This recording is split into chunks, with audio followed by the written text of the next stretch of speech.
Vamos entender como são as luzes no Unity. Bem, então se nós viermos aqui em GameObject, nós vamos ter um tipo especial de GameObject, que são as luzes, e vejam que temos basicamente os três tipos que falamos: luz direcional, uma luz pontual e um spotlight, que é o nosso, que vai ter o cone delimitando a área de iluminação. Temos essa Area Light, mas ela é um caso diferente, já já vamos falar mais sobre ela. Vamos começar criando uma luz point, do tipo ponto, vamos colocá-la aqui, e vejam que agora ela tem aqui uma intensidade, e se a gente vier aqui dentro dos parâmetros da fonte de luz, obviamente nós temos o transform, que todo GameObject tem, nós temos o tipo, que é essa luz, spot, direction e point, nesse caso nós criamos uma point, o range, que é o quanto tem de alcance essa luz, veja que existe um ícone aqui mostrando esse alcance, e o cálculo de decaimento, de acordo com o limite máximo de alcance da luz, é feito através do decaimento natural, usando o inverso da distância ao quadrado multiplicado por algumas constantes. Aqui temos também a cor da luz, nós podemos ter luzes coloridas, vamos deixar uma luz branca por enquanto.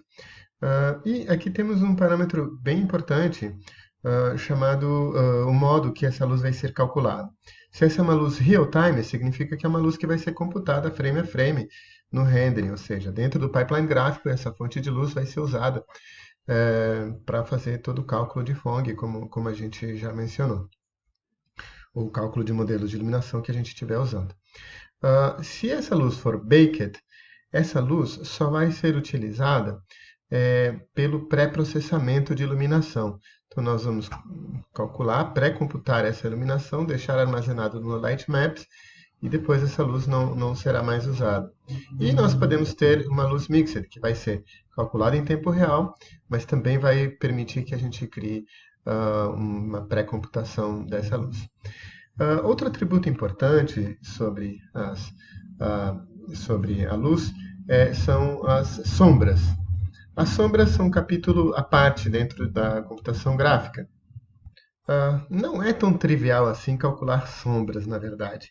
E por isso, ativar shadows, ativar sombras em jogos em tempo real, tem que se pensar duas vezes aí, porque vai aumentar o processamento demandado aí. Bom, e por quê? Porque, na verdade, para a gente detectar se um ponto está na sombra ou não, eu tenho que calcular um raio de luz que vai desse ponto que eu quero descobrir se tem sombra ou não até a fonte de luz. E aí, se tiver algum objeto interceptando essa reta, significa que esse ponto está escondido e, portanto, não tem luz. Isso se a gente não tiver transparência nesse objeto, onde as coisas se complicam mais ainda. No Ray Tracing, que nós vamos falar depois, esse processo é mais ou menos natural, é bem automático. Só que na rasterização, nós não estamos computando a iluminação ponto a ponto da superfície. Nós só estamos calculando detalhadamente a iluminação de cada triângulo da malha. Portanto, eu não tenho como saber se cada ponto específico está sendo ocluso ou não pelas sombras.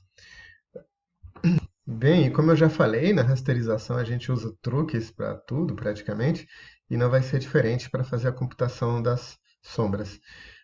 O truque mais, assim, a técnica mais usada para criar sombras em tempo real, com rasterização, a gente chama de Shadow Maps. O que é um Shadow Map?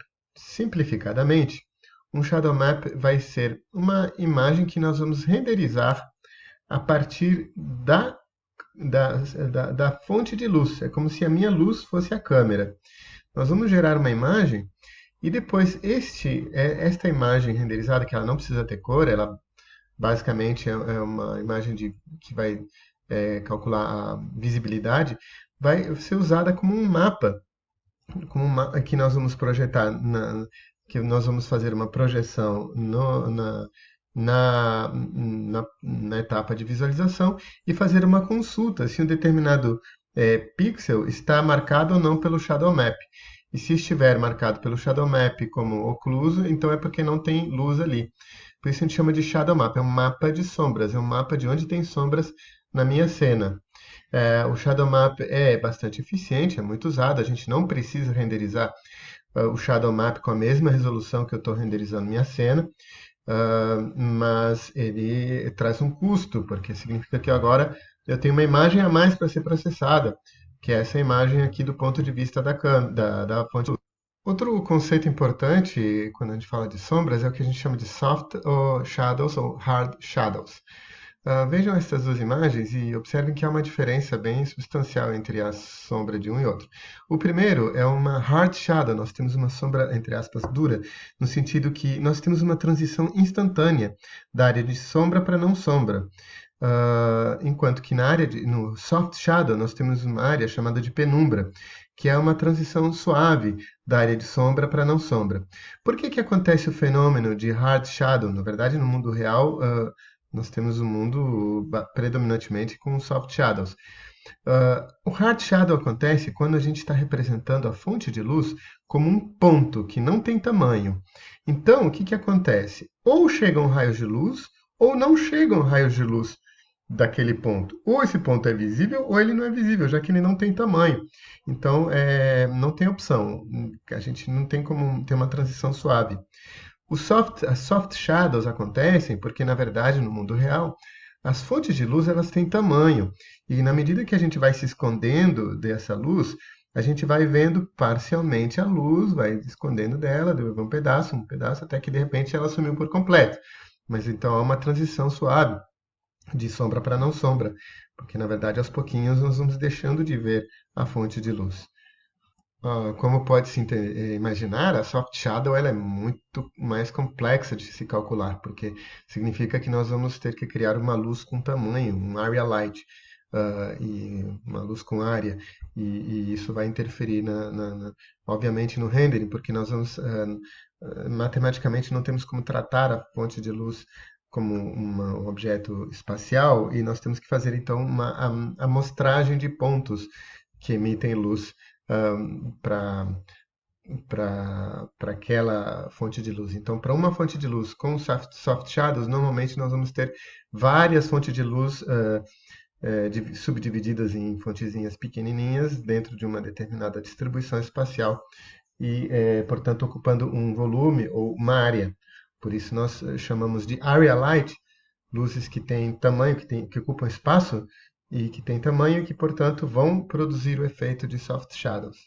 As sombras, obviamente, exercem um papel muito importante. Vejam como este objeto, ele parece que está flutuando, não dá para saber se ele está apoiado ou não nesse objeto. Na verdade, o default nas lâmpadas é sempre, nas fontes de luz, é sempre a gente não pôr sombras, porque nós vamos usar muitas fontes de luz para realçar, para melhorar a iluminação. E poucas fontes de luz efetivamente vão calcular sombras.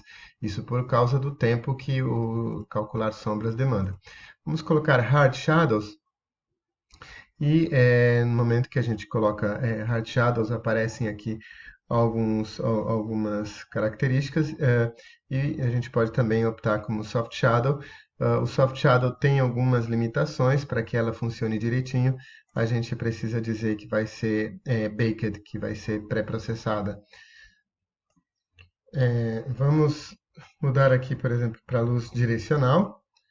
Vejo que agora todos os raios de luz eles são aqui paralelos a essa direção, tanto que eu posso mover a fonte de luz e não acontece nada, mas se eu girar ela, nós temos aí uma mudança de iluminação. Veja que neste exemplo eu tenho Hard Shadows ativado, né?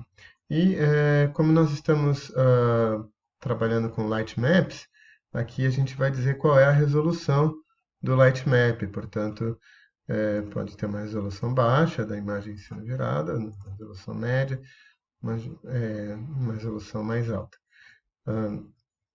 Near Plane vai dizer a partir da onde os objetos são renderizados. Então a gente pode excluir, por exemplo, da fonte de luz objetos muito próximos dele. Finalmente, vamos colocar aqui a luz spot, né? E a luz spot, como podem ver, é uma luz que é um cone, e o spot ela tem assim, um componente do ponto de luz mesmo, mas também vamos ter aqui a, o cone de direção aí do spot, e aqui podemos ter o ângulo de abertura desse cone, né? Uma maneira barata de simularmos sombras mais complexas é o que nós chamamos de cookies, que basicamente vão ser mapas de onde tem sombra e onde não tem sombra. É como se nós estivéssemos usando um shadow map.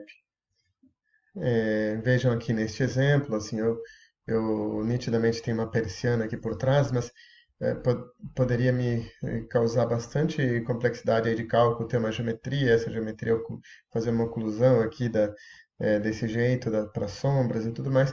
A gente poderia, na verdade, usar uma cookies, que nada mais seria do que uma textura de linhas opacas e transparentes. Então vamos aqui buscar os cookies. Ele vai, no caso do Unity, ele vai usar o canal alfa da textura. Então, peguei aqui uma textura, veja que nós pegamos o alfa dessa espécie de vitral aqui, e embora não haja geometricamente esse vitral, a gente está conseguindo simular um sombreamento como se a luz estivesse passando por um obstáculo desse jeito. O Draw Hollow basicamente permite que a gente vislumbre a luz como se fosse um, um, um objeto brilhante, já que ele é um ponto, a gente não tem a malha dele, mas a gente vai poder eventualmente desenhar um halo, que é um ícone que a gente vai poder configurar depois, que representa a luz. Pode ser que eu queira excluir certos objetos de algum grupo de luzes, por exemplo. Vamos supor que eu não quero iluminar o piso com esta fonte de luz, por qualquer motivo.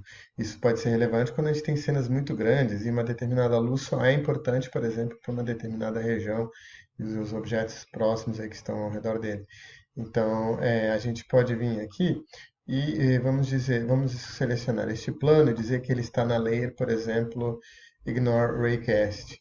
E vamos selecionar a luz, e aqui em Cooling, que basicamente significa quem que a gente vai excluir da luz, veja que todo mundo está entrando na computação para essa luz, a gente pode dizer assim, não quero que esse layer Ignore Raycast entre.